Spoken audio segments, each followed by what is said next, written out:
locally owned. I'm from Amsterdam, so they can expect good football food, baseball food, pizza, wings, and beer. You know, you can bring your kids in and, you know, they can play pool or play the video games, or they can sit with you and watch TV too, because you got the TVs in every dining room. It's such a place that you can come in with your family and sit down. And again, it's family oriented because it's family owned. When you walk in here, it's like a TV show, Cheers. Everybody knows your name. And you can expect that from in here because everybody knows everybody else. Sideline Guys back at sidelineguys.recordernews.com.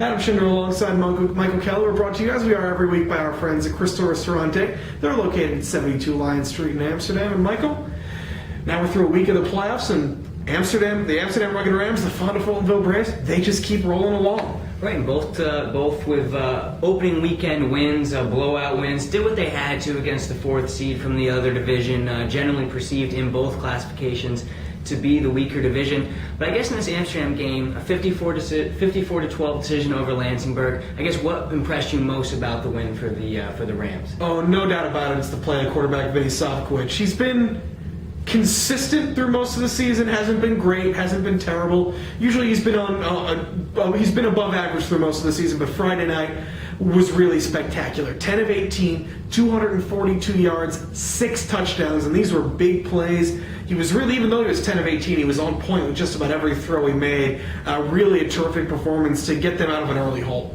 Right, and I mean, it was funny, they did fall into that early hole again. That's the fourth time this season, in a season where they're 8-0, where they've actually trailed at the beginning of the game. But I mean, how was Savkovic able to do that? This was probably his best game since his first outing this year in Week 1 against Queensberry, who they'll play again this Friday. I guess, what was different about his outing this week as opposed to maybe the past couple weeks? Really, I think it was the offensive coordinator Bob Noto and Vinny Savkovic. They both noticed in looking at Lansingburg on film that this team plays a lot. They're young guys who play a lot of press man coverage, and really they just let their receivers get out into open spaces. They utilized some screens, some double moves. They got Chris Carbone involved, 3 catches, 90 yards, a couple of touchdowns. Matt White had a couple of touchdowns. He's actually dealing with a sternum injury that Pat Laverio said he's hoping that Matt White was just a bruise and that he will hopefully be available for the Queensberry game. But really, it was clinical. That's what it was. They exploited a weakness they saw in the Lansingburg defense, which helped because for the most part they did not need to run the ball very much at all. Right, I think you mentioned Chris Carbone's name. I thought that was a big thing for the Rams coming from this one. A big part of their offense last year. This year has been more a part of the defense, and maybe not as much of a focal point in this offense. This was his first real big offensive game of the year. Yeah, I mean, he's been they rotate their wide receivers so much in this offense. It's really 4 guys who just come in and out and in and out. But with Carbone, he's always on the field. He's always doing the little things. He's been getting involved the past few weeks a little more in the offense in terms of just being targeted from Savkovic. And this game was really, they hit him on a screen pass for his first touchdown. The second touchdown was a beautiful catch in the corner of the end zone. And then they hit him on a seam route for a big pass to set up another touchdown in the third quarter.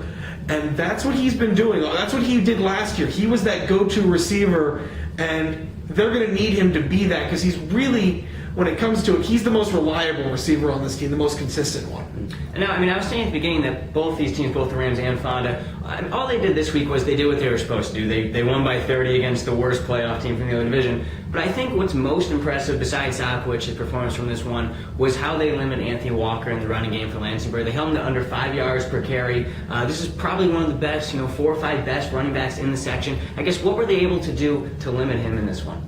Really, they got Lansingburg down. Once they got ahead, they forced Lansingburg to have to throw the ball. But it's the strength of this defensive line. The defensive tackles who rotate in and out.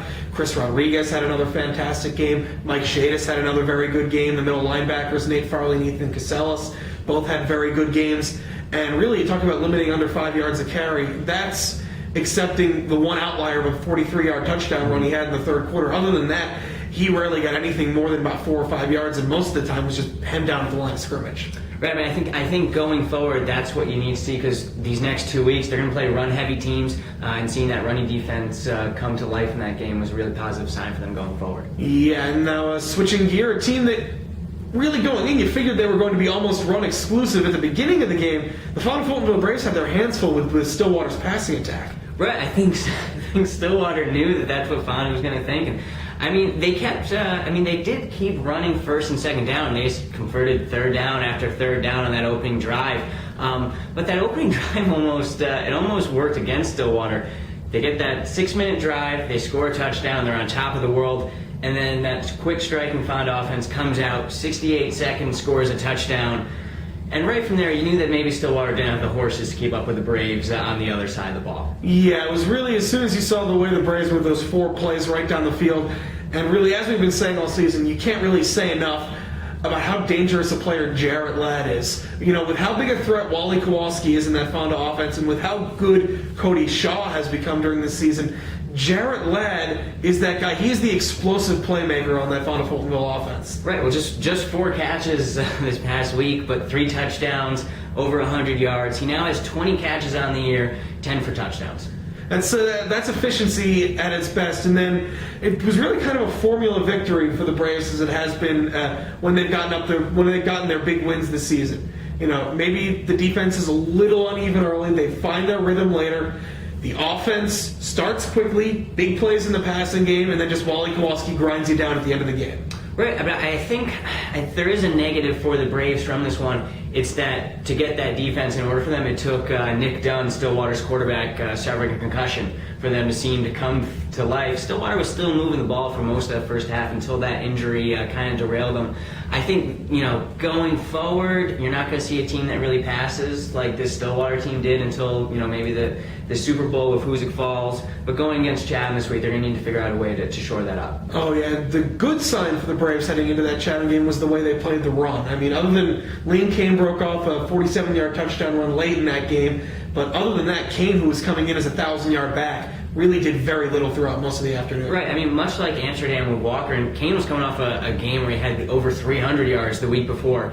So you really can't say enough about what that Braves line was able to do, especially going against a Stillwater line, which probably outweighed them by 30 or 40 pounds at least at each of those 5 positions along the line. That was a huge Stillwater offensive line. A 6'5", 330-pound left tackle in Matt Campion. And the Fonda Fultonville defensive line, this has been a unit that has improved tremendously over the past really 6 weeks or so. The defensive tackles have always been really good. I've been very impressed by the play on the ends of Will Turner and of Cody Fisher. Right, well, they have progressed as the year went along. I think, too, what helped out that defensive line was the Braves' offense.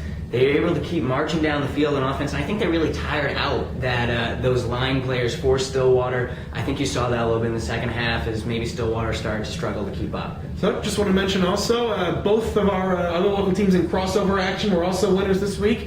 Canajoharie closed out its season a 28-18 win over Corinth. Another 100-yard game for Kevin Shannon, who went 6 for 7, going over 100 yards this season. And Broad Alban Perth got back in the win column, 35-0 win out at Coxsackie Athens. They will continue their season this week. They take on Hudson. But the 2 big games this weekend, Friday night Amsterdam hosts Queensbury, Saturday night out at Stillwater, Fonda Fultonville with the rematch against Chatham. We'll be back to preview those later in the week. Until then, for Michael, I'm Adam with the Sideline Guys, and we'll catch you next time at sidelineguys.recordernews.com.